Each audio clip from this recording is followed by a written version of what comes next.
Dans cette vidéo, nous allons introduire et définir la notion de vecteur. Je propose pour commencer de faire un petit jeu avec le logiciel GeoGebra. J'ai donc construit un triangle ABC et deux points D et E qui leur sont à côté.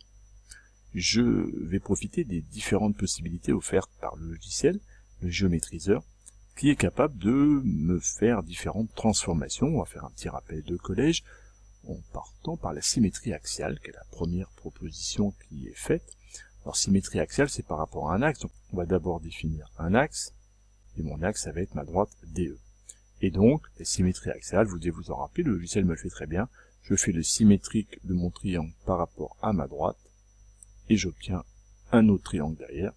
Il ne s'agit pas ici d'étudier la symétrie axiale, mais cela doit vous rappeler des souvenirs de sixième. La deuxième possibilité qu'il propose, c'est la symétrie centrale. Vous devez vous en rappeler aussi, je pense. Si je fais la symétrique de ce triangle par rapport au point E, par exemple, c'est une sorte de demi-tour. Autant la symétrie axiale était un pliage, autant ici, il s'agit d'un demi-tour. Le point B effectue par rapport à E un demi-tour, le point C' un demi-tour par rapport au point E, et en faisant évoluer le point E, on voit que mon triangle est toujours à l'envers, et on lui fait faire un demi-tour. Là n'est pas la question et l'objet du chapitre que nous allons étudier. Je continue dans les différentes possibilités, et une qui va m'intéresser, je vais zapper l'inversion et la rotation pour l'instant qui ne sont pas à nos programmes, je vais m'intéresser à la translation. Il me demande dans la petite notice de cliquer d'abord sur l'objet, puis sur deux points, D et E. Cliquons sur D et E, et regardons ce qui se passe. Le triangle qui est en bas ici, là, et donc la translation de ce triangle-ci par cette translation-là. Est-ce qu'on comprend un peu ce qui se passe si je bouge mon point E pour le mettre plus comme ça, par exemple?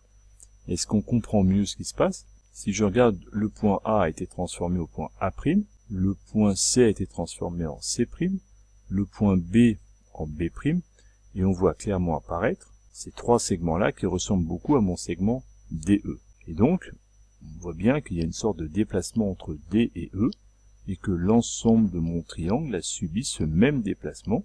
Si je bouge maintenant mon point E, je vois que ces déplacements-là conservent tous les mêmes caractéristiques. Ce qui va nous intéresser, à partir de cet exemple, ça va être de définir les caractéristiques de mon déplacement de D à E.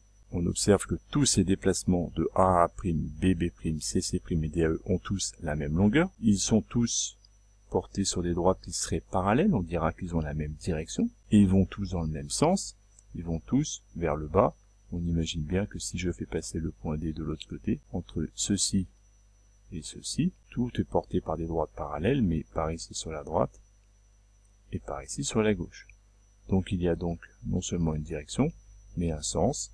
On peut donc résumer le déplacement de D à E par trois caractéristiques: sa longueur, une direction, qui va être une sorte de droite qui va porter globalement le mouvement, sur lequel je vais appliquer ma longueur, et un sens, puisque sur une droite, je peux aller d'un côté ou de l'autre.